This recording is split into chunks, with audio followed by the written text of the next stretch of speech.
Take a look at what happened.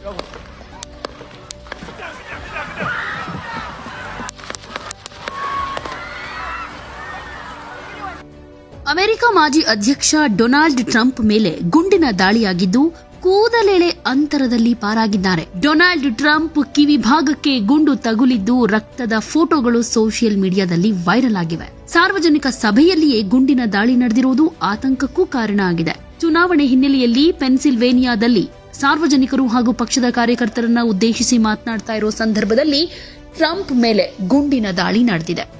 Donald Trump ಪಕ್ಕದಿಂದಲೇ ಗುಂಡು ಹಾದು ಹೋಗಿರೋ ಫೋಟೋ ಹೊರಬಂದಿದೆ. ಆ ಕ್ಷಣದಲ್ಲಿ ಡೊನಾಲ್ಡ್ ಟ್ರಂಪ್ ಕೊಂಚ ತಿರುಗಿದ್ರೂ ಗುಂಡು ತಲೆಭಾಗಕ್ಕೆ ತಗುಲ್ತಾ ಇತ್ತು. ಕೂದಲೆಳೆ ಅಂತರದಿಂದ ಡೊನಾಲ್ಡ್ ಟ್ರಂಪ್ ಪ್ರಾಣ ಉಳ್ಕೊಂಡಿದೆ. ಡೊನಾಲ್ಡ್ ಟ್ರಂಪ್ ಜೀವ ಉಳಿಯೋದಕ್ಕೆ ದೇವರ ಕೃಪೆಯೇ ಕಾರಣ ಅಂತ ಕೋಲ್ಕತ್ತಾದ ಇಸ್ಕಾನ್ ಅಧ್ಯಕ್ಷ ರಾಧಾ ರಮಣ ದಾಸ್ ಹೇಳಿದ್ದಾರೆ.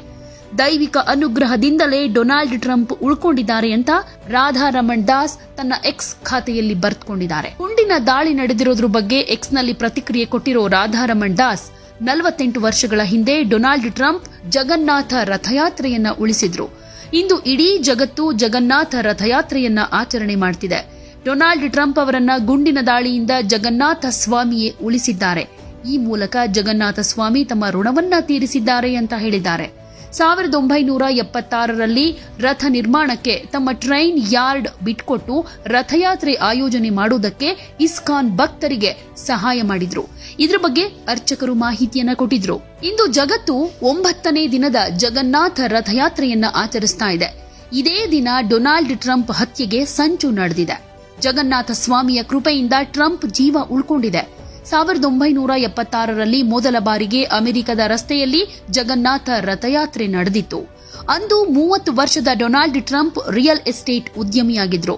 ರಥ ನಿರ್ಮಾಣಕ್ಕಾಗಿ ಡೊನಾಲ್ಡ್ ಟ್ರಂಪ್ ಮೈದಾನ ಕೊಡೋ ಮೂಲಕ ಸಹಾಯವನ್ನ ಮಾಡಿದ್ರು ಅಂತ ರಾಧಾ ರಮಣ್ ದಾಸ್ ಹೇಳಿದ್ದಾರೆ. ಡೊನಾಲ್ಡ್ ಟ್ರಂಪ್ ಮೇಲೆ ಗುಂಡಿನ ದಾಳಿ ನಡೀತಾ ಇದ್ದ ಹಾಗೆ ಅಮೆರಿಕದ ಸೀಕ್ರೆಟ್ ಸರ್ವಿಸ್ ಸ್ನೈಪರ್ ಪಡೆ ಪ್ರತಿದಾಳಿಯನ್ನ ನಡೆಸಿದೆ.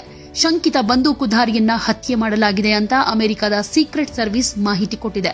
ಈ ಘಟನೆ ಸಂಬಂಧ ಅಮೆರಿಕದ ಫೆಡರಲ್ ಬ್ಯೂರೋ ಆಫ್ ಇನ್ವೆಸ್ಟಿಗೇಷನ್ ತನಿಖೆ ನಡೆಸ್ತಾ ಇದೆ.